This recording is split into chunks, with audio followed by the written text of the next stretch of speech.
During the latest TMFE race, sent under the lights of Homestead Miami Speedway, championship leader Kvik took his third win of the season and continued his unabated domination of the field in the only way he knew how, through clinical strategy execution and exceptional race pace. He and the rest of the field are now gearing up for another kind of challenge, with the season-ending Super Week kicking off tonight in the Docklands with the London E-Prix at XL London. And as per usual, you'll get to see all of the action on track live, with qualifying starting at the top of the hour, followed by the race shortly thereafter. Hello everybody, I'm Thomas Mengozzi, aka G-Geek, and alongside me in the booth is the one and only Lucker Serbo, aka Kai Ludwig. Thank you very much for joining us on this wonderful Wednesday evening, soon to be Wednesday night, for the beginning of the Super Week. 2 races in 2 days to determine the Season 2 Trackmania Formula E champion. But before we delve into the meat and potatoes, and specifically tonight's round in London, I think it is wise, Kai, to kind of go back over some of the events from last time out last month at Homestead Miami, because it was a very different feeling race on many fronts, be it on the atmosphere, the actual driving feel of the track, and the rather higher than usual race pace that we've seen throughout the entirety of the event. Yeah, I mean, this race was definitely something very interesting. We have just seen another quick masterclass, let's say, like this, but also, I would say, a little bit of a mixed feeling going into the race and proceeding it, because we did not really know who gets second and third, other than Quick, of course, getting that first position. Razi looked very good, was very aggressive on the attack mode, going for it back to back.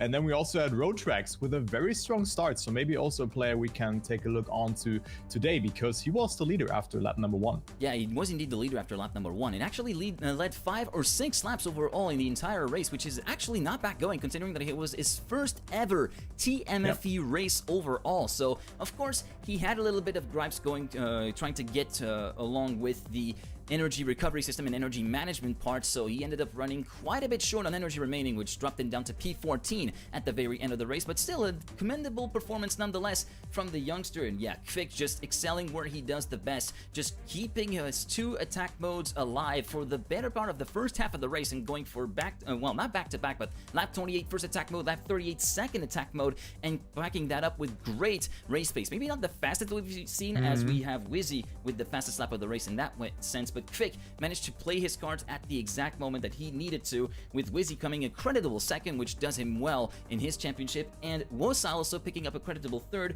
with both him and Wizzy taking advantage of Berserker and Loco running into limp mode in the last few corners of the race, so very important snipes there. And actually, one man that is also very important to note is the rather paltry finish, or lackluster, for Patroza, one of the main contenders in the top 5, who finished lonely 8th, which is definitely going to be hampering his challenge for one of the podium spots.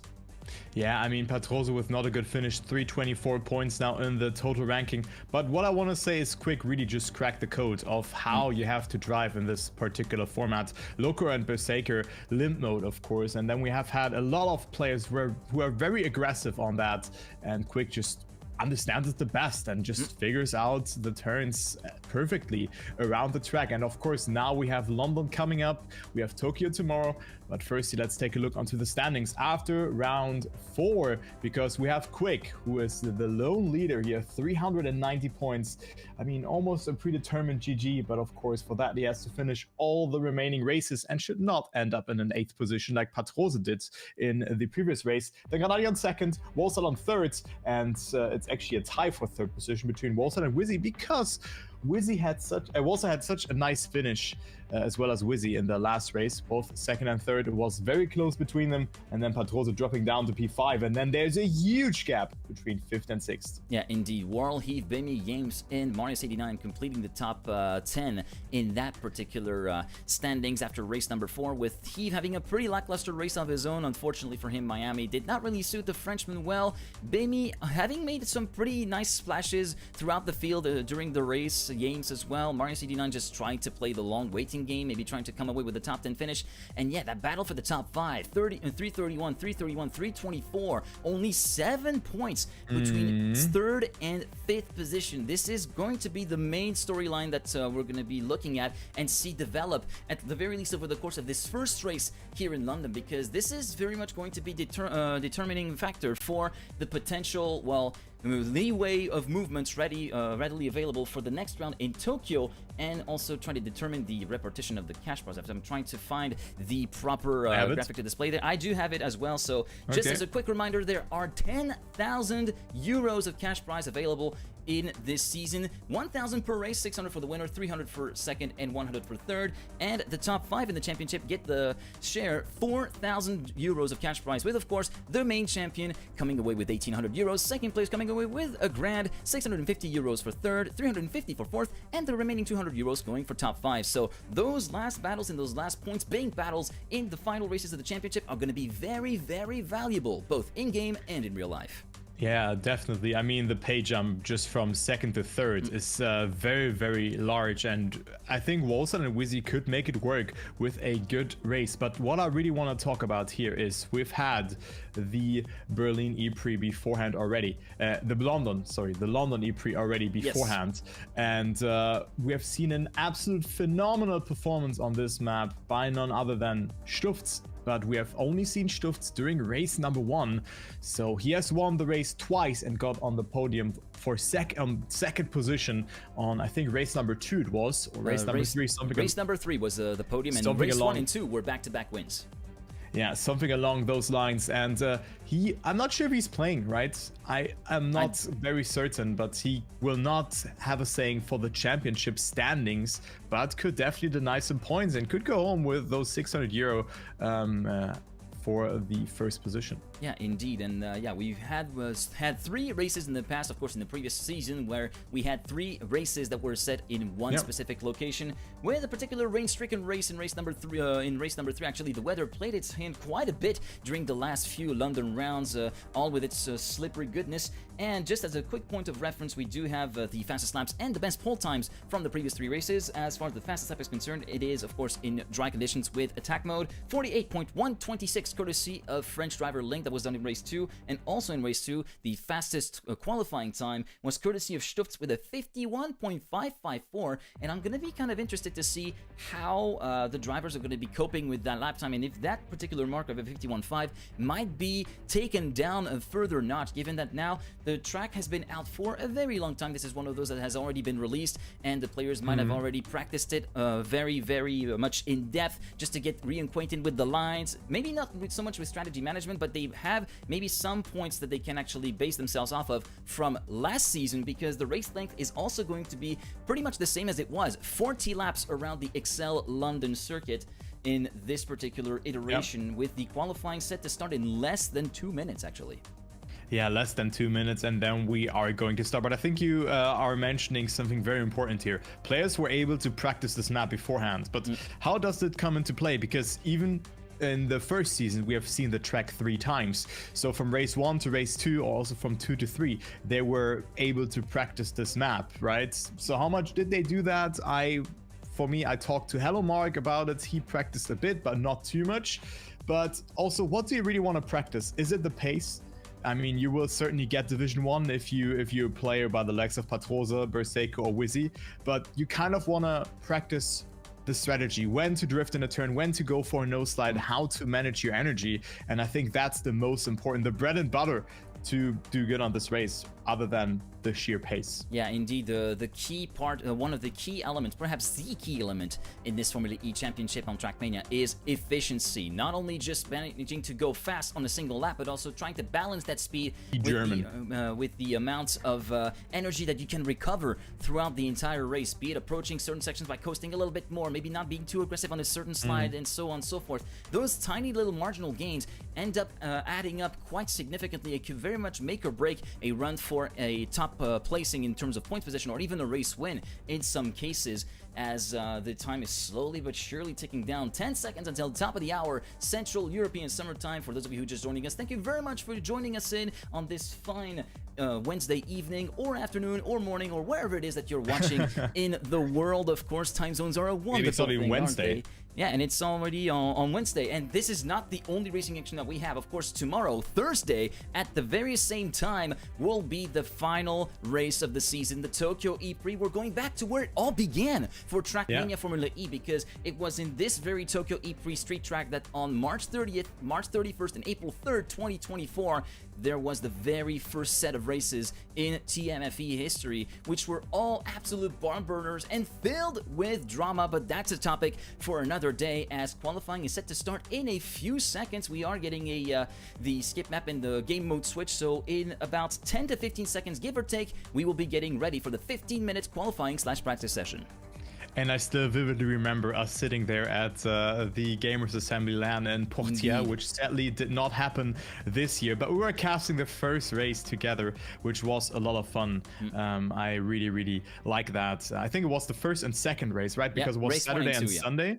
And then on Wednesday, there was the next one. Yeah, I still remember that. But here we go. We go full circle, but not today just yet. We will go to Tokyo tomorrow. Let's go to the London circuit. And we have 40 laps that players will drive around on this map during the race, but now they have 15 minutes of time attack to set the fastest lap. As you've already mentioned it, the best pole time was a 51.554 by Stufts, who is apparently not playing today, but his teammate Wizzy is playing right now, who has a good start just behind Granadi right now. Yeah, currently following along with Wizzy as he shows himself behind his fellow wheelmate Granadi, of course. Both of them real players in very different play styles, of course. Granadi going for very significant lock-to-lock activations, and unfortunately for him went a little bit too close to the apex in the chicane of turn 19 and 20, and Wizzy will be coming across the start-finish line to put his banker time in, but remember, he was starting from the pit lane as pretty much everyone else in the field, so this, what we're seeing here from the perspective of Wizzy, will be the very first representative lap in this qualifying session, dropping down to 6, 7, and 8, a rather tricky corner to set yourself up for, and Warsaw coming in with a very good amount of speed. Checkpoint turn number 9, and yeah, went a little bit too far on the inside and hit that particular apex. We're going to go back with Warsaw as he goes through 10, 11, 12, and 13 high-speed sector chicanes, which can be very, very easy to mess up because of the bumps on this backstretch, which can set your car a little bit too far in the slide. As we go on to turn number 16, which is where the attack mode will also be located for the race, and now the sequence of 17, 18, 19, 20, before turns 21 and 22, which is where, unfortunately for Warsaw, everything came undone last season. Let's hope that this time around, everything will be smooth sailing for the Frenchman as he is about to cross the finish line to send his first representative time in qualifying. It will be a 51.470. So the fastest pole time that we had last season is already obliterated to pieces by the Frenchman from Team Dawn. Yeah, very good time there from Warsaw. Warsaw is putting in a very respectable effort into Trackmania at the moment, together with his teammate Skandir. Out of nowhere for me, just beating the favorites for me in this EU regional first step, Otak and Binks, and they did it in fashion. Yeah, it was 2-0. They were 2-0 behind, and they won 3-2 at the end. So Warsaw grinding like never before, and you can see it here, already 0.7 ahead of his opponents, but of course they probably did not get a clean lap in so far. But what I also want to mention here, of course, the attack mode, we come to the explanation right very soon, or right like just when the race will be starting. We have it located somewhere else. Usually we have it in the first couple of turns on a map, but here it is in turn 16, as you've mentioned it. Yeah, turn 16, which is very much canon to where attack mode activation zone is located in the actual London track, and you basically go all the way around turn 16. It's a little bit deeper than what you can actually do in those Formula E races in real life. And yeah, 2 activations, each activation lasting 90 seconds, which will actually yield reactor boost up physics, not super reactor, just regular reactor boost, which will yield a certain increase of speed, which can be beneficial because you can lift a little bit early on the throttle and keep going the same speed, thus saving energy longer, but can also completely change your braking points and your reference points when approaching certain corners, which caught some people off guard during the Miami race and throughout the history of the Trackmania Formula E Championship in general. So it's very much a strategic element that is going to be requiring a certain amount of finesse to balance. Yeah, I agree, but also this very technical start here. A lot of like direction changes, a lot of tight slides, and you were mentioning it with the reactor boost up attached to your car. Turns will feel different. You will have more speed traversing the map and also just trying to clear some turns. As I'm still following Wolsa, this hairpin will be much harder. You will have much more speed going into turn 16 all of a sudden, and also those bumps will not make it easier. So that's something to look out for, and players of course had the time to practice, and also Wolves has on a banger of a time by the looks of it. He's 0.25 ahead and has a lot of speed, and this is another great time. I think he lost a bit of speed in the end, but I could also be wrong. Let's take a look onto the time. It will be a 51.224. That is absolutely fast. Oh my, Wolves is ready, but is he also ready when it comes to energy consumption? Well, to be ready for in terms of any energy consumption will be roughly around 2.5% of energy usage per lap if you want to make your battery state of charge last from 100% all the way to the very end of the race. But Wolsa looking absolutely dialed in when it comes to going fast on this track. Maybe pushing a little bit too hard on 12-13, just as a very slight wall brush with the right front, which completely tanks momentum, and that can be seen in the splits. 8/10ths down, but that last section on the fastest lap that he clocked in at 0.224 was absolutely sublime to follow along, as you were able to see here on the live stream. And I feel like we might be witnessing maybe a 0.1 or maybe even a 0.0. I feel like there might be 1 or 2 tenths that could be grabbed if really everything can be strung together. Yeah, Wolsa looking absolutely phenomenal. I mean, no players really coming close. 0.25. We have Granadi behind, then additional 500s. We have Wizzy, then Quick, and then there's a huge gap between 4th and 5th. They're almost, or even more than half a second. But it seems like Wolsa also burns more energy, but of course he goes along the track a bit faster than the others, so it's hard to really say that. He's already a little bit further beyond here with 80% left. But what is Quick up to? I mean, he only quote-unquote won this race once when Stütz wasn't able to, so he could not be the clear favorite here. Maybe this track doesn't suit him that well, but he just needs to make sure to get some significant points here, because he's 40 points ahead of Granadi in the total ranking, which will be very hard to catch up. But right now the pace from Quick doesn't look, I mean, it looks okay, right? Don't get me wrong, but he's almost half a second behind. But maybe again he plays just the format. This could always be the case for someone like Quick, and he could just drive those times in every lap. Yeah, I feel like this is very much the playstyle that Quick has developed and has very much shown us over the course of the entirety of this Trackmania Formula E Championship. In the tracks where he can actually push for very, very solid qualifying positions, he will certainly do it. But oftentimes, at the very start of the race, he will let himself slide back down towards the midfield a little bit and just try to play the format as best as he can. Just try to manage his lines, trying to manage his energy consumption, and most of all, keep attack mode until the later half of the race. This seems to be the real key for Quick that he was able to pull off every single time. Even last race in Miami, as we were evocating lap 28, which was well past the halfway mark of the race in Miami, he activated his first attack mode and still had one attack mode to spare, which he activated with 7 laps left to go. So really, even though he might not be a qualifying player per se, his racecraft is absolutely wonderful, particularly on the strategy department, and that is certainly something that he can rely on, even though London, as you've mentioned, is definitely not one of his strong suits of his track, with only 1 win out of 3 previous races. But let's not call it too early. Maybe he has also put some extensive practice into this map, or just theory crafting of where he has to go a bit slower, of where he has to release, or maybe even go for a full drift or something along those lines. So Quick is very good at this. I mean, also during the TMFL, the Trackmania Formula League, which is the predecessor, I would say, of this event, give or take. I mean, it had a slight different format. We have the always ancestor. Yeah, exactly. Yeah, that's what I mean.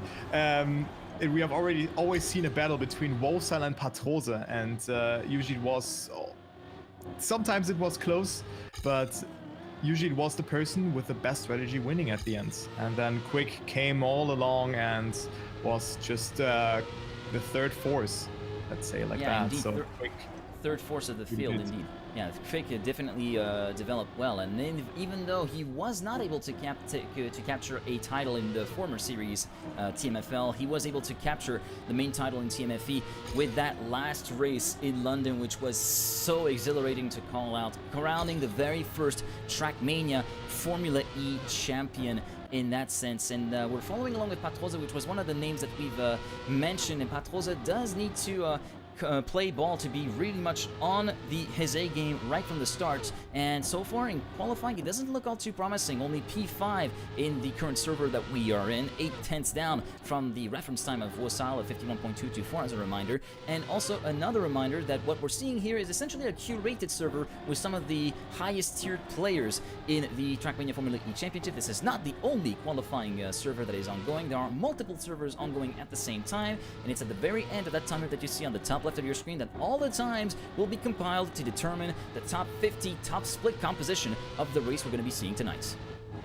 Yeah, and as we still have 5 minutes left, you could also theoretically still join and come into the action, because this is open for everybody who has the paid version of Trackmania, and you can just play along and just find the room in the Trackmania Formula E Club, exactly. And we still have Wosa leading, of course, with this very, very fast time.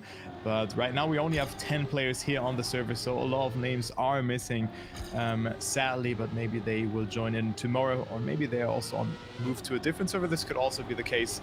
But I think we're gonna have a very nice and stacked race last time. I mean, to recap a little bit of the Miami race as well, it was for me very uncertain who is going to win it with what strategy, but what was for certain is that Quake applied a lot of pressure for keeping the attack modes for so long. Yeah, indeed, and another man who actually played roughly the same kind of game as Fick, and whilst he did not manage to get a race win this time around, was very much coming away with the very critical finishes. The man you see on screen, Wizzy, which we were at the very beginning of the session with, and yeah, he had maybe slightly earlier, well, maybe even slightly later actually, activation of the attack mode. He activated in the last few laps of the race his 2 back-to-back attack modes and just enjoyed the surge of speed that came with it, but he did so at the cost of maybe mid-race pace that was really capital for him to try and catch up or keep level distance with Fick, potentially for another striking opportunity for the lead. Ultimately, that did not pan out. Let's hope that for him, this season's home race for him will yield better results. And in terms of energy consumption, I guess it's as good a time as ever to take your attention to the lower right of your screen, which is the state of charge indicator with the energy meter going from 100% to 0, the dark blue bar with the lightning bolt, which is the regen indicator, which lights up whenever you are off throttle or on the brakes, which indicates some energy is getting harvested or recovered, as it were, and put back into the state of charge, which is very important in TMFE. And below that, you see 3 different states, which are basically in relation to how much energy you'd be having on average. Eco means you're a little bit on the safer side and you got some energy to spare. On point means you're pretty much right on the money when it comes to energy consumption. And overuse means that you've been maybe using 2 or 3% less, maybe thinking about lifting and coasting a little bit more and changing approach to some of the corners to regain some of that state of charge you're missing.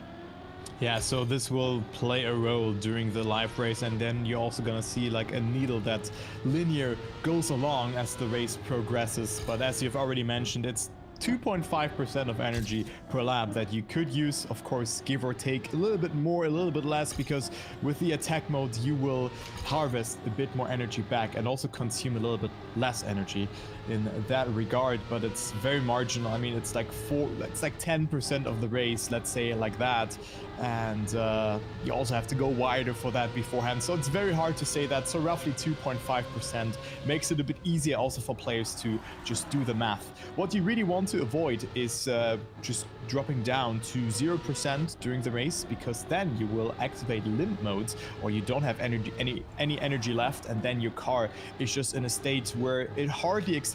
It's not like freewheel, it accelerates a bit, but maybe like 1, 2, 3 kilometers every second. It's really bad, and if you then accelerate, of course it feels like a snail, right? And you really want to avoid that.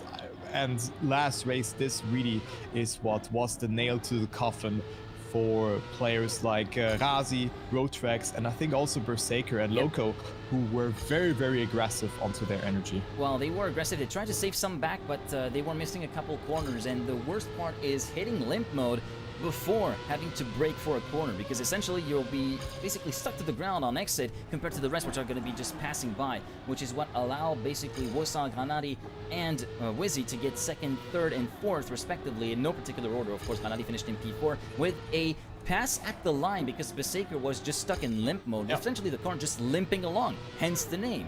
So it will be very much a key importance factor for drivers to keep in mind. Just try to make it to the end of the race with some semblance of state of charge left, as we are about to close out qualifying in 1 minute and 10 seconds. And still, that mark from Wosal, that .224, remains absolutely unchallenged. Very nice. Despite Wizzy's best attempts, currently sitting 98 milliseconds behind. Let's see if he's able to get something together in that final lap that he's crossing right now, and actually tandeming this with Marius89, currently P9 in the session on the server, although it's not really looking that promising in that first sector for Wizzy, isn't it?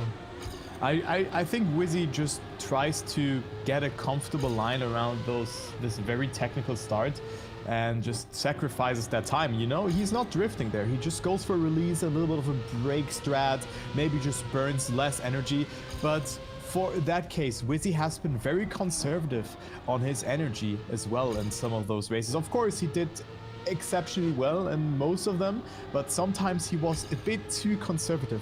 I hope that this will not be the case today, because it seems like he's braking and releasing way too much here in those corners, and being 1.5 seconds behind is a lot of time.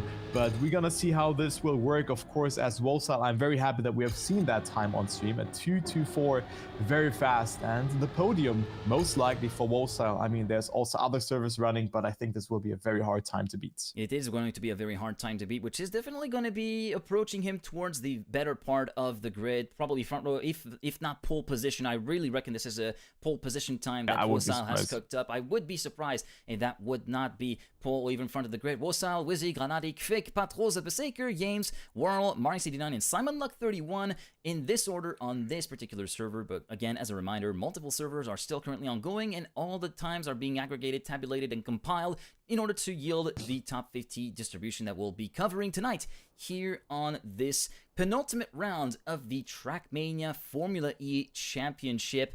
And we do have a little bit of, well, we do have some downtime whilst the race is being prepared, but that will not be for too long. Don't worry about that. The races have been basically followed up pretty quickly after qualifying in this particular season, which is something that is very, very nice to see, to keep the drivers hot in the action. And if you want to take a look at some of that action, well, be it on be it here, we have the Twitch stream and the YouTube stream as well on the official Formula E YouTube channel. Everybody to YouTube, hello, and I hope you're enjoying the show.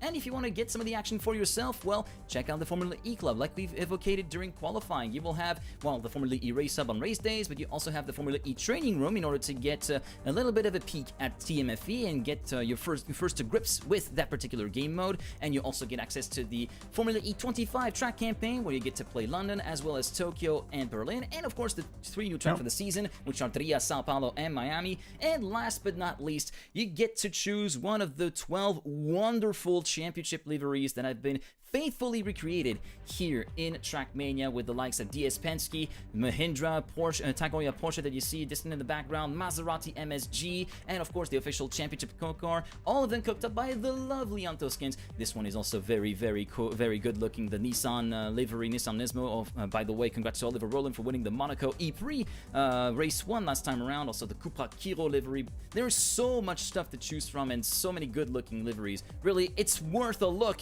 alone. And if you really feel like driving one of these, then check out the Formula E Club in Trackmania. Club access required, of course. Yeah, there was also a nice tweet from those 12 beautiful liveries today on X, so this, or Twitter, as I'm a boomer and I refuse to call it X somewhat, so you can see it there as well, so make sure to check them out. Very, very nicely done, as the players are gradually joining the server, so also seeing some new names on here onto the server. So looking forward to the race, and well, I mean, race prediction, I hope that anybody or someone else than Quick is going to win the race, else it will be boring, because I want a very exciting last race. But at the end, I think Yeah, it's I quick. think I know I kind of have to be biased given what I've seen in qualifying, but I think this season might be Wosal's time to actually win his first race of that season 2. He was, of course, a winner in race 2 at Tokyo, but since then has not really won any race in TMFE, so this is very much his time to shine, and it will also be all of the other championship protagonists and Division 1 players' time to shine, as we are now all gridded up and ready to go, and my game has decided to crash, unfortunately, so you might have to do a little bit of Radio Le Mans, so take it over, Kai, for now. Yeah, so the players are waiting in line here as we're starting in 10 seconds. Players are getting ready, and as I said, I see some very, very unfamiliar names, but I'm just sticking with Patrose. 3, 2, 1, and here we go for the penultimate time of this season. We are starting with the race. Wolsal in podium, or in pole position, Wizzy on second, Granadi on third, Quick on fourth, and then we have Patrose behind, who gets overtaken by Berserker, but Patrose with a much better apex in turn number 4, as he's still not getting that speed across, but Berserker struggling a bit. So the race formation is the same as it was at the start, but Berserker with so much speed going up into P number 3, overtaking Granadi, Quick, and Patrose here, and Wizzy as well as Patrose with the first crash, falling behind. So we have Wosal in the lead, Berserker on second with a great start, and also Wizzy made a mistake, so does Quick on P number 3, Xera, who also plays on P4. And let's jump back into the action because we are approaching lap number 2. We are indeed approaching lap number 2. We're back into turns number 21 and 22. Nice to see Xera, the player from Brittany, currently sitting in P4 with a strong start. Thank you very much for taking over that first lap. Radio Loma was I was trying to suss out the issues and get back into the game server. And we are right on cue for the attack mode to become available now. Again, 2 90-second activations which are available and at the ready for everybody else. And unfortunately, exit turn 5, Xera with a slight wall touch, but the top 4 looking very, very tight and quick with a solid start, and Berserker as well. And what an exit from turn 9 from Xera, moving into the lead before the chicane of turn 10 and 11, following along with Wosal, who takes advantage again of another slowdown from Berserker and a huge touch from Xera, and the positions continue to shuffle back and forth, checkpoint after checkpoint in these opening few laps, and Quick this time retakes the lead.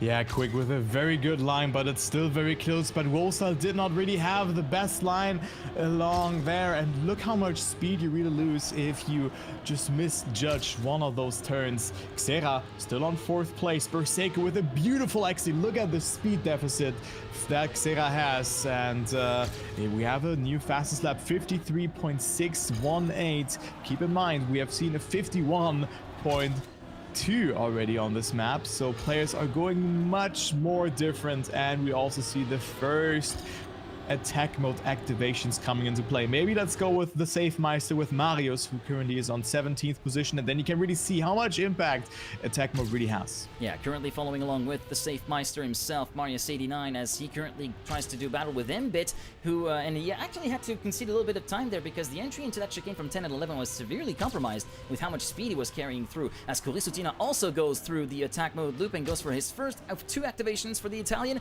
Marius 89 moving back up to P14 now, chasing down Technoway Music. Also Wizzy looking very, very slow. What a sluggish start in those opening 3 laps for the Englishman from Team Wild. In the meantime, Marius chasing down Linko for P11, Quick with a 53.332, but that time will be, of course, him down, I guess. Very, very soon. I'm not sure if... with a 50.271. Now, just as a quick reminder, the fastest lap in the race was with attack mode, courtesy of Link in race number 2 of that track with a 48.126, and I feel like we're going to be having to languish more towards the top 6-7 of the field to see that mark really truly threatened. Currently still following along with Marius as his attack mode expires, and will find himself in P6 just ahead of his fellow compatriot Patrosa, but Patrosa with a much better run through the 2 chicanes will be taking over that 6th position, and the first of the leaders to take attack mode is actually Wosal. Very early enough, flap 4 out of 40. Yes, Kai, we do indeed hear you, as we're currently still sitting along with the Frenchman from Team Dawn, who takes 2nd place away from Granadi, and actually there's quite a significant gap between Kvek and team, and of course the what is it called? The leader of the chasing pack, currently still sitting on attack mode. As I do have some issues with our correspondent with my fellow co-caster, so I'm gonna have to just go quiet for a quick second.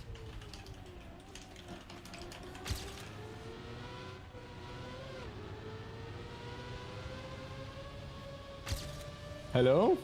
Well, the stream can hear you. The stream can definitely hear you, Kai. I cannot hear you though. Oh, that is unfortunate. I cannot hear you, Thomas. Hang on. This will be a bit silly to cast, I guess. Okay. Oh man, this is. Maybe you can activate your. Well, I think you're gonna figure it out. Yeah, we gotta figure it out somehow. But I just don't want to interrupt. Okay, I think I'll just let you take over, Kai. If you're watching this through Twitch, then I'll let you take over these next few seconds while I try to sort things out.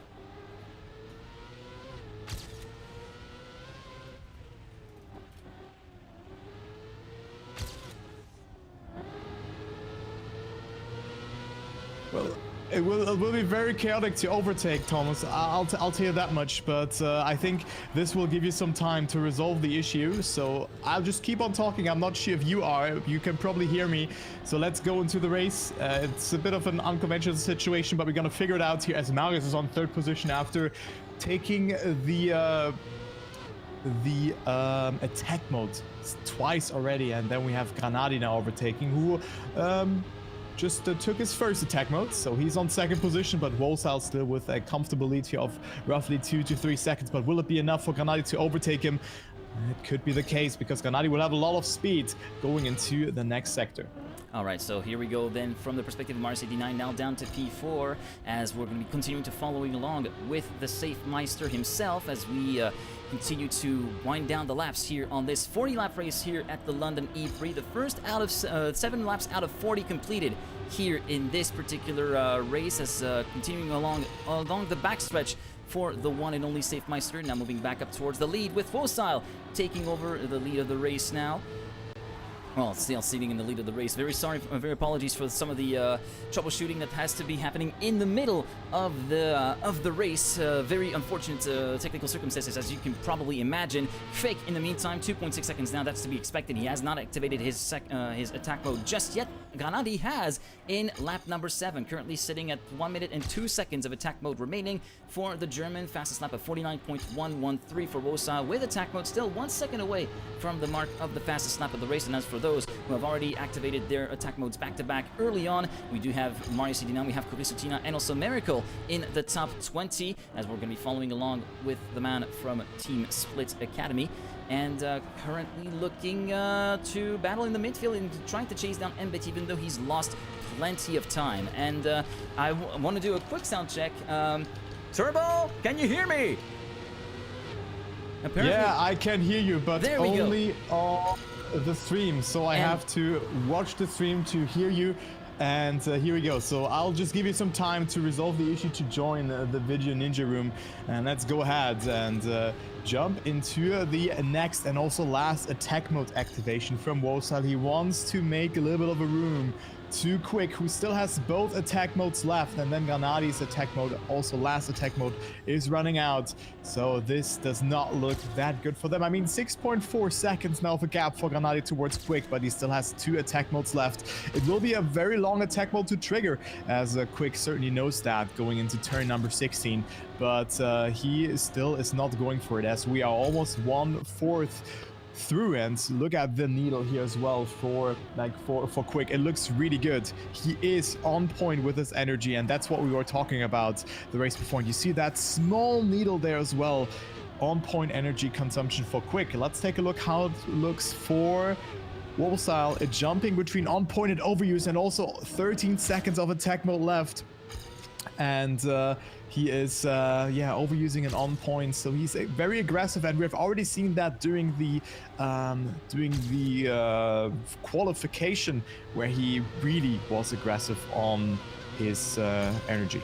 Yeah, indeed. We did see that he was very aggressive on his energy, although he's still very much in the margin of error and margin of safety that we were expecting him to be in this particular instance, as we're going to be continuing to follow along with the Frenchman leader of the race by some 3 seconds right now, as we are going on with lap number 11, as we see Neon League being put a lap down by the by the race leader at the present moment. Vosal, Granadi, and Kvik, your top three, and quite significant gaps, I might add, with 9.9 seconds between the leader and third place, and still 7 seconds between second and third. So Kvik not really managing to make any significant inroads just yet, although him and Patroza are very much playing the waiting game and playing the long game at the moment.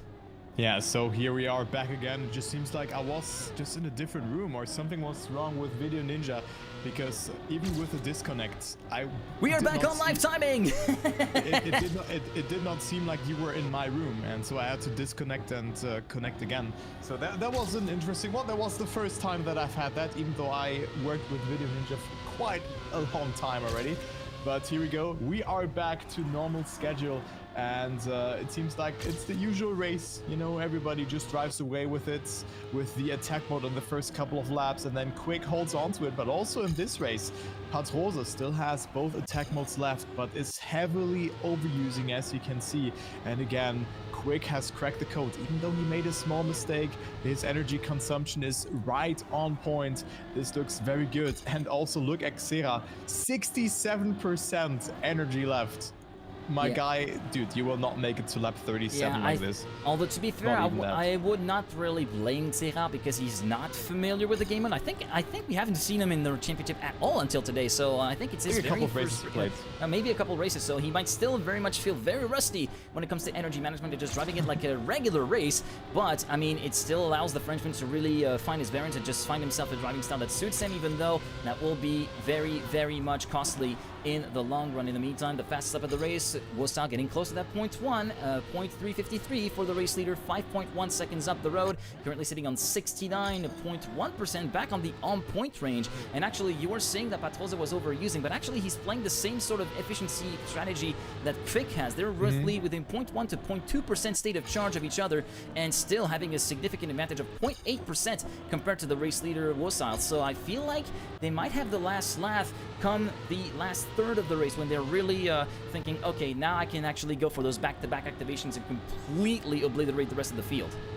But actually, Kvik is 6 seconds ahead, so he's like something along like 10 to 12% through the lap a bit further, right? So he can be a bit more, or can have less energy than Patroza, but of course that is just nitpicking. Both of them still have both attack modes left, so that means they will both get some energy back. But I just checked that, actually, what I said, and Xera certainly did not play a race so far. He was playing the Trackmania Formula League. That's what I certainly remember there, and already there he was very, very aggressive. And am I wrong, or don't I see him in the top 20 anymore? I do think that we have, yep, indeed, Xera is stopped on the middle of the track, so that might be coming into unlucky. Very, very unlucky stuff coming in from Xera, as we're going to be continuing our way back up. Maybe the doorbell. Yeah, maybe a doorbell. Okay. Oh, huge crash from Heinrich, unfortunately, trying to navigate 12 and 13. That gives us a good opportunity to see who has attended the race in Division 1. We have Gerdolf, or GRD Alf. I can't exactly know how to pronounce those names, towards the bottom end of the field. We also have activations of attack mode for Neon League, currently sitting in Chicanes 19 and 20. We also have Pecunia Ades sitting currently in 28th. Simon Love, which we've seen in the qualifying server, obviously, currently sitting in 22. Technoway Music currently sitting in P19. Von Feinstein just ahead of him and actually battling against each other for the benefit of P18, heading into the hairpin of turn 16, trying to go the long way around, trying to roll it around the outside for Technoway Music, but he's completely compromised his entry to turn number 17, forcing himself to lift quite a bit, and he will have to postpone his attack to the next lap. And he also gets a no slide, compounding his misery and falling within the clutches of James, who moves up into P19 as a consequence for the Spaniard. Meanwhile, further up the road, we have Dennis, who unfortunately had internet issues last time around. Let's hope that he's able to last the whole race distance for the Dutchman. Currently trying to put some more cars a lap down. Further up ahead, we do have Linko, who's currently sitting in P15, although she is having a pretty difficult run through turn number 9, dropping her a couple of positions. And then further back up, we have top 12 for Besaker, who had a strong start of the race, but then faltered quite a bit in that first third of the race thereabouts, so he's going to have a lot of catching up to do, although he takes advantage of some rubber banding from Bimmy, who just ahead manages to get back into the top 10, actually getting past Paddy Productions, and of course the top 10 right up ahead with Yandro currently sitting in P7, trying to put Isaac Ye down one lap. Well, Isaac Ye actually making the door very much open and making the job very easy for Yandro. And of course, at the very top, Wosal, Granadi, Kvik, your top 3. Yeah, the usual top 3 are always the people who are betting it's for that prize money as well. But what I really want to mention here is also the great races from Bimi, Berserker and Paddy Production here. 10, 11th and 12th position, and still having all 3 attack modes left to their name. Of course, we have Quick, Patrols and Wizzy also doing a great job, but it seems like they're catching, or like they can keep up with the pace here.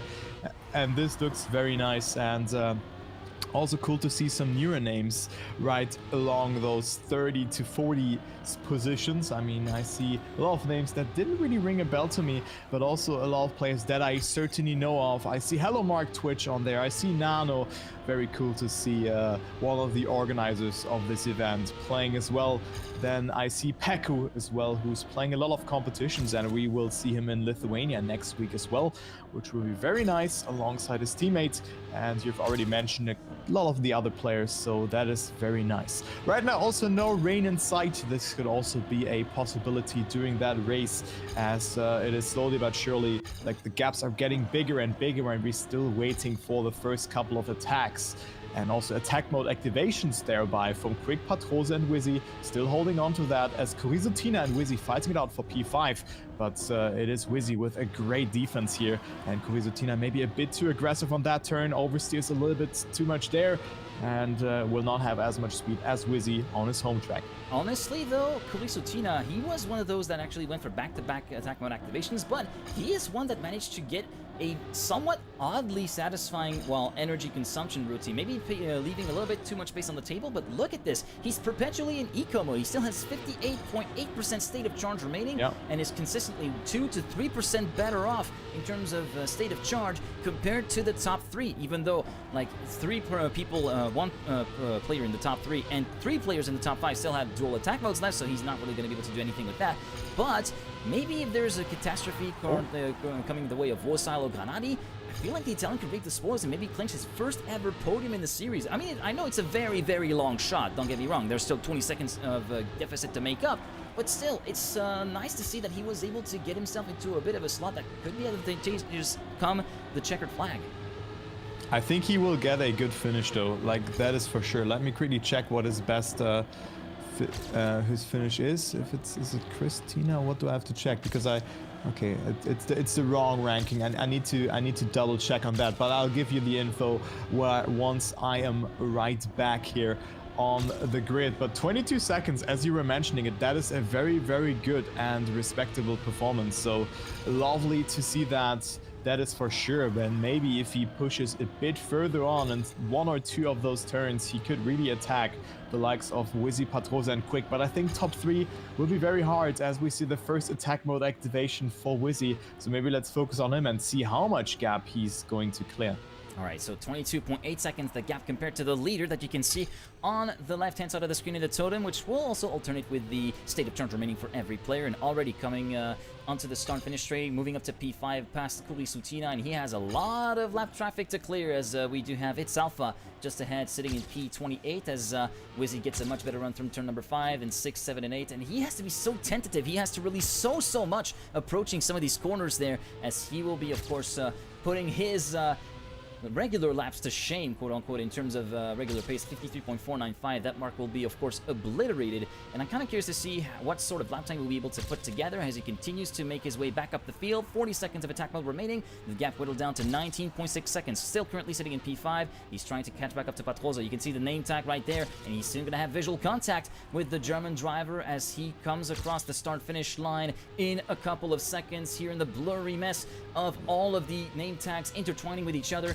We're going to be seeing a fastest lap from Wizzy with a 49.290, a bit of a compromised entry to the chicane of turn 1 and 2, and the no-slide entry, just trying to keep the grip all the way around through 3, 4, and 5. That is some very clinical, textbook driving school driving, and the junction's been made from Wizzy against Patroza. A bit of a wide exit coming into turn number 9. There we go, moving up to P4 now. Will he be able to make it stick through the chicane? Because again, that's attack mode completely compromises your lineup compared to the regular line through turns 10 through to 13. Actually, compounds over both chicanes, and he decides to go for back-to-back. That's the first time that we're catching it so fast on camera, right after the attack mode has completely expired. That is a bold strategy that is not gonna pay off if you make mistakes like that, Mr. Alexander Page. That is not gonna work out. And first drops of rain in 5 minutes. The plot thickens, ladies and gentlemen. Changeable weather conditions are indeed on the menu tonight, for better or for worse. And now we're gonna see everybody going for attack modes. Like everybody who still has attack mode left this is Berlin all over again. Inevitably gonna go for it, because it, like, driving rain and attack mode is really, really difficult. So that is a very spicy way to end the race. But I mean, according to the radar, it was a bit uncertain of how it said that. Maybe it's, yeah, maybe the rain is not coming. Maybe we get a delayed 1st of April joke. Who knows that?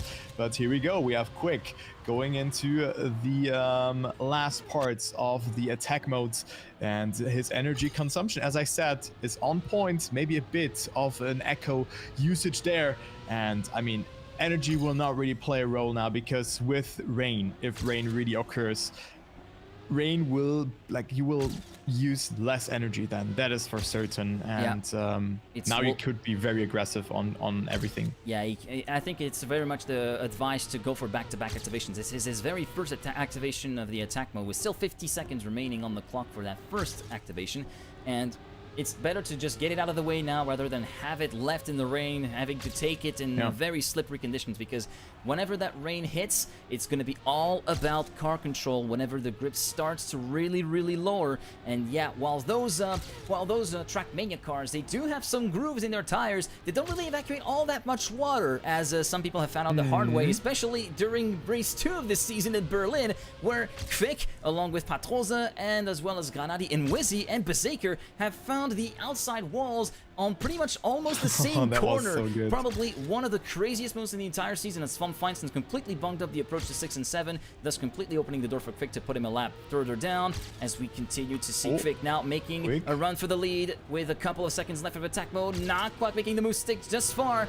Thus, Wosile will keep the lead for one more corner, give or take, because I'm expecting Quick to go through attack mode. There he comes.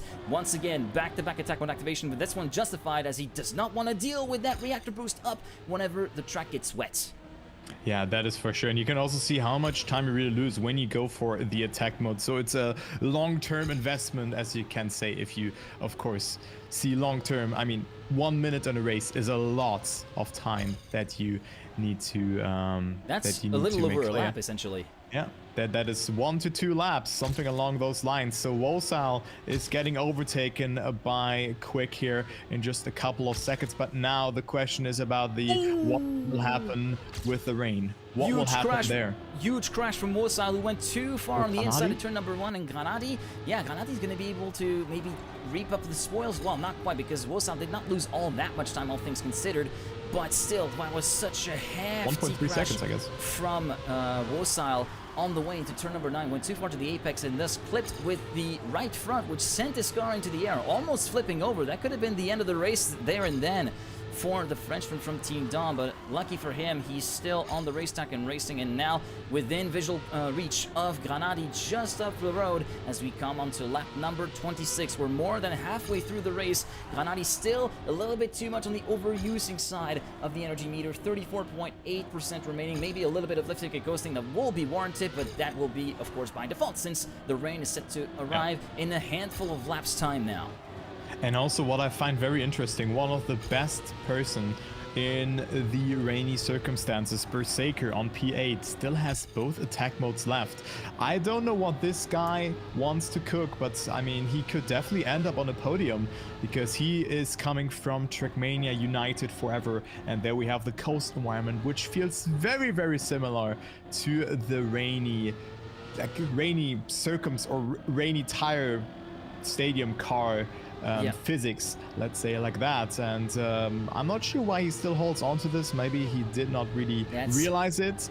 But it would be a blunder for me to go for the rain. That's a bit puzzling. Oh, the clouds are shifting rapidly. The clouds are shifting rapidly. Oh my goodness. We are on Venus, guys. We are on Jupiter. We have never seen clouds move so fast in our lives as the conditions are changing extremely rapidly. We just gotta go through some days here. Yeah, and James, unfortunately, he was maybe a little bit distracted looking at the clouds as well because he completely crashed in checkpoints. Well, in turns 19 and 20. Thus promoting Berserker up into P9 and P8. And there we go. Oh, we're seeing drops of rain. The roof is leaking again at Excel London, and the rain is now starting to fall over the Docklands, and the sky continues to have a mind of its own. And Berserker has activated his first attack mode. This is going to be very, very interesting. This is a bold strategy, Cotton. Let's see how it pays out for him. Yeah, let's see how this pays out, as the physics are still a bit normal by the looks of it. So the rain has not occurred 100% by the looks of it, but let's see when it will be the case, because Berserker still drives normal, as you can see, as the visuals are a bit different and the clouds are still doing their own thing. Imagine clouds would be so quick IRL. This would be insane if you think about that. But here we go. Berserker still 10 seconds behind Bimmy, who drives a very good race here, as you can see, but it seems like the... No way, Bim. Oh my god, I thought for a second that Bimmy is going to crash. But here we go. The rain is falling on track. Adapt your driving style. So now the tires are wet and you have different physics on this map. Berserker knows that as well, so he cannot fully accelerate. And also, what has happened for second position here? Wosal and Granati only a couple of tenths away from each other. Yep, they're going toe-to-toe now, Wosal and Granati, in these weather conditions. And Wosal going a little bit wide, sliding a little bit wide at the exit of turn number 1. And Granati just slides on through, since, all right, thank you very much for opening the door, sir, and moves up to second position. Berserker going for his second back-to-back activation of the attack mode, and this one is going to be especially tricky. Look at how it's compromised his entry to turns 19 and 20 for Berserker. He has to deal with that for 1 minute and 15 seconds and already slides off into the outside wall in turn number 21. He's just sliding all over the shop, but he was maybe mistaking this series for Formula D, but no, we're just one letter off in the alphabet, Mr. Berserker, as Granati continues to just try and pull away from Wosal. Now, 1 second gap between the wheelman and the player from Team Dawn, and the one who is laughing right now like a maniac is fake 6.8 seconds ahead of Granati, but he must not laugh too soon, because we know what Granati was capable of pulling off in the rain on his home track in Berlin, where he claimed his 2 Formula E race wins in Trackmania. So we have to keep an eye on the wheelman with 10 laps to go. And I feel a bit sad now for Berserker, because he plays with the reactor boost and it's looking so hard to just control that. His car is just sliding out and it's having so many problems. But I've also seen on my left side of the screen, because I still have the stream open, that Granati was crashing as well. So it is Wosal retaking that second position, but Granati certainly not slowing down and has so much speed, almost oversteers there and goes into the wall. But this wasn't occurring now for Granati, going very careful along those corners as well. You really see that Granati didn't want to catch any airtime or bump there, and just drives through that turn beautifully. So Granati up to second position again, but just temporarily, but he nails the apex much better than Wosal. Also such a good approach into the last turn of the track, but still he's 9 seconds away from quick. It's his race to lose. Another masterclass by the looks of it from the Norwegian powerhouse of this Formula E championship. But still, we have to be careful, because you can see the slide coming out of turn number 9 with that bump on the very middle of the corner that got the back end to kick out and initiate a little bit of drifting action, which is always pleasant to see, but not really helpful in the grand scheme of things, as we did see Mario CD9 clobber the wall on the outside at the exit of turn number 13. And I'm gonna have to let you take over Radio Le Mans, because it seems like we have another technical difficulty coming up. Yeah, so a lot of technical difficulties today, so we apologize for that. We're trying to get that resolved for tomorrow, as Granati crashes into the turn just turned 16, so he loses additional time, but still is ahead of Wolsal. 3 seconds ahead he is, and then we have a 5-second gap between Wolsal and Wizzy, so the race looks to be set in stone, but mistakes can always happen, and Wizzy and Patrosa are also only 1 second apart from each other as we now go into lap number 32 out of 40, and we still have the gaps as I've mentioned. No crash has happened. Berserker on P6, even though he went for the reactor boost with the rainy tires. Maybe he just wanted to try that out. Maybe experiment. If you don't try it out, well, you'll never find it out, right? But Berserker certainly not capitalizing from his attack mode all that much, as he could have definitely gotten a better position out of it. Maybe even attack Patrosa. Yeah, just as a quick sit rep, we're still experiencing technical difficulties. It seems as though the weather in the game has completely affected my capturing ability and fried the electronics. That's what's happening in XL London, but thank you very much for joining us, and I'll just leave Kai once again to take us Radio Le Mans style back to London docks. Yeah, here we go. So there's a 15-second gap between Patrosa and Berserker at the moment. Maybe even more, like both losing times, both making mistakes, and now dropped from 21 seconds behind for Patrosa towards Craig to 24 seconds. And Berserker was 36 seconds behind, now he's 38 behind. So it seems like Quick and Granadi very quick on this map, but also Granadi losing some time towards Quick, even though he's driving exceptionally well, and you could have also seen it with a battle between him and Wolsal. Right now, he's like 1 to 2 turns ahead of Wolsal going into lap number 34 here.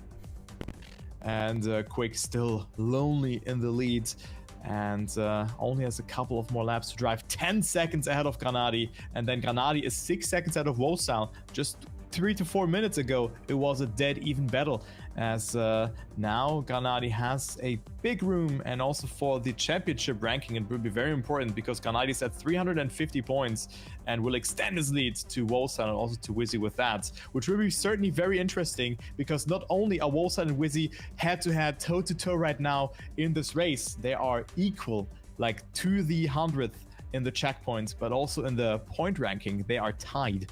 So Wolsal and Wizzy giving everything that they have, and also Wizzy now will not have too much speed going to lap number 34, but Wolsal sliding out, dropping all the way down to P4, and Wizzy is now ahead and will also be ahead in the championship standing if he stays ahead. All right, so just a quick second just to make sure that we are indeed back on the server. And indeed, we are back, ladies and gentlemen. So very sorry for those little moments of interruption. And thank you once again, Guy, for being our on-site reporter. We are back for the last 5 laps. Yeah, we are. This is indeed Lucky Turbo that we are here. You are bringing us good luck, my guy, as we are back on the server. And Wolsal, indeed, as you said, dropping out to P4 as a result of the crash that he witnessed in lap 33 or 34 from the looks of it. Patrosa in P5 and sliding out, coming out of turn number 21 and into 22. Berserker a bit too far back, still manages to get a couple of positions, so still a creditable P6 coming on the way for the German, as we go back with the race leader Kvik, who's very much in a prime spot. 10-second lead, can't afford to just go for the driving school approach. Just brake before the corner, release the brake, and get the car pitched in. Not too much angle of attack on the steering wheel, or the virtual steering wheel rather, and then get himself across the corner in a very safe manner, even though that does mean a couple of 2-3 tenths here and there loss compared to Granadi. But Granadi also going for the eco race, quote unquote, in terms of aggressiveness. So it feels like the gaps are starting to settle out, and Kvik going one step closer to that second title in TMFE with each passing lap. And also Wolsal dropping like a fly here, 13 seconds behind Granadi. Just like 5 to 6 laps ago, it was dead even between them. And also we spoke about the battle between Wizzy and Wolsal. Wizzy now 8 seconds ahead of Wolsal. Then we have Patrosa, who could theoretically take home that 4th position to his name, and then Berserker is not too far behind either and is always able to make something happen. I think Berserker got his only podium on a partially rainy race. Oh no, he got 2 podiums actually, if I remember it correctly from the top of my head, and both of them had rain involved with them. So could have been his race, but sadly to see that attack mode, of course, as we now approach the last couple of laps. The race looks to be set in stone by those positions. I mean, P8 already got lapped. I mean, those gaps are just insanely huge. The gaps are absolutely monstrous indeed. With only 8 cars on the with only 7 cars left on the lead lap, with the last one being Bimi, who is about to be, well, put a lap down in 1 lap or 2, courtesy of Kvik, who's going through lap traffic, but he's going to be crashing very heavily on the way on the backstretch from turns to exit of turn number 13. Granati will be able to take advantage of that through some of the Kvik misfortune, but still the gap is around 10 seconds, so it's going to be yo-yoing and keeping himself a little bit of a cushion, as we do see lap cars completely flying off the track on my perspective from Kvik's point of view, and Granati's gap is now slashed back down to half, as we have a lot of things to keep tabs on. Kvik still with 11.6% of energy remaining. 5 seconds now, the gap between Granati. It was an accident that might have been just a little bit superfluous, one would say, for Kvik, but not really any alarms that are set off for the Norwegian so far, as long as he does not let that happen again. 5 seconds, yeah, he does not have to let that happen again. That's the key thing here. Granati's pushing a lot, and you can also see it with his energy consumption. He is on point, and usually this is very unusual on this kind of circumstance with rainy tires or the rain just taking effect, as he also crashes into the wall. But also, I want to talk about the crash from Kvik, because with those curbs and all of that, he could have definitely easily landed on a turtle, and his car could have been on his roof, and with that, you are out. You cannot finish because respawning is not enabled. You just respawning is. We've seen that with Linko, who had trouble going through. Really? Yes, she was able to respawn. So Kvik would have been able to respawn, but just the time loss would have been pretty significant if he had to do that. I thought respawning would end up in a DNF or something along those lines, but interesting. So that's new knowledge for me. I thought it would be the same as in TMFL, where respawning was strictly forbidden. That's something that we've seen already during qualifying as well. So I feel so it carried over through the race. So that's one thing to keep in mind. Respawns are enabled, but with the crash that happened, you're going to be pretty much sitting still, especially if you cross the checkpoint as you get a crash like a turtle or something like that. You'll be forced to double respawn or do a standing respawn, which really completely tanks your momentum. Yeah, so Granati also catches up a lot. I mean, it's only 1 to 2 turns here, and Granati is really pressing pedal to the metal here. This looks very good from the German. He wants to win a race finally after he won. He won Berlin race 2.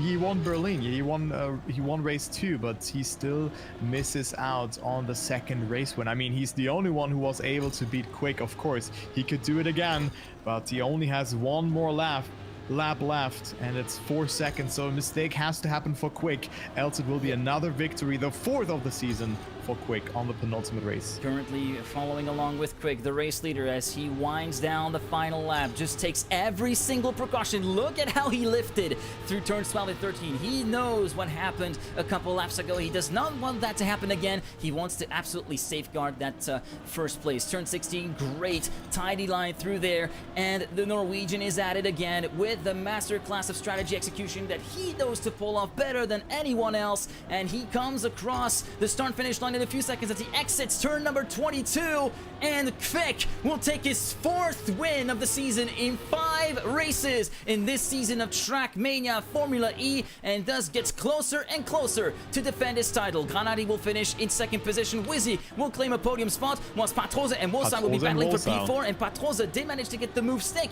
on Wosal in the 3rd sector, so very great finish from the German that is going to be putting him back on course for a battle for P4. Wizzy, in the meantime, with that podium, will be streaking away from Patroza in the standings. We do have Besaker in P6, who will be crossing the start-finish line in a few moments after crossing turn number 22. There he comes, and then some 20 seconds behind, we have Bimi in 7th, then World currently sitting in P8, James in 9th, and Mario CD9 currently sitting in the top 10, but we have to wait for everything to finish, of course, until we get the full classification. But still, very good race from Bimi overall. Even though he slides down a little bit, he still has the he's still going to be pretty much good in terms of the gaps. 0.6, 0.9. Oh, Warl, where's Warl? Hold on. Oh, I can't even spectate him. Wall got lapped. Wall got lapped. Oh, I completely forgot about that. Yeah. Once you got lapped, you just have to finish your lap, right? My apologies. I was tunnel visioning a little bit there because I saw the gaps being shown in live and not in laps, but Nevertheless, it is still going to be your podium looking a little something like this, with Kvik once again standing tall and proud, shoulder above the rest on the top spot of the podium. In second place, we find Granadi, the wheelman, once again coming second best. Wizzy completing the podium with another wheel player. Patrose and Musa complete the top 5. Zaker, Baby, Warl, James, and Marius ending on the top 10. Kurisutina, Paddy Production, Yandro, Technoway Music, Simon Luck, Mbit, Linko, Odd 045, Dennis, and Kopatish complete the top 20. Here are the standings from 21st to 40th, and here are the tail end of the field with the very unfortunate early retirement from Xira, who was one of the early showstoppers of the race. Let's hope that we will be seeing him in the next race tomorrow in Tokyo. And very much apologies for the technical issues that happened, but I have indeed figured out the issue that was plaguing this race, and that will not happen during the retransmission of the Tokyo race happening tomorrow. So once again, very much apologize that it happened, but thankfully, we had our lucky Turbo here on the right-hand side of your screen to take us through the action and make us live there a la Radio Le Mans. I keep it Radio Le Mans style because that's very much the style of commentary that was required, and you delivered it perfectly. So thank you very much, Turbo, for picking up on the slack. Yeah, also good joke there. I think that was my favorite joke that I've heard in a long time with Lucky Turbo. I mean, those things to happen, right? So good joke there. And for the people who don't know, there was some hiccups here and there from a tweet yesterday where I was added as Lucky Turbo and TM Geek added as Geek. So it created a fun scene, and I think we laughed it off. We laughed it off.